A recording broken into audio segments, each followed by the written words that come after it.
Your time you are receiving the scripts, or that time you are returning the scripts. Okay? And then secondly, we have chiefs, and the O level is also still going on. It has chiefs and invigilators. Once you reach the school and the invigilators are not there, or the chief, please notify us immediately so that we know that we can see what we can do.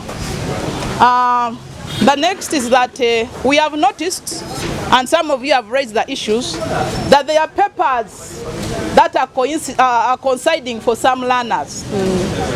We are still going to follow the same guidelines. Are we together? Where we have a break of 20 minutes. Because the guidelines say the candidate should start with a paper with more numbers. Are we together? More numbers, and then give them a break, and then the next paper. For the others with the 3 papers, we are also aware of that. In case we get any other clearance of that, we shall let you know. Is to thank you for the last 5 weeks. We are entering the 5th week for UCE.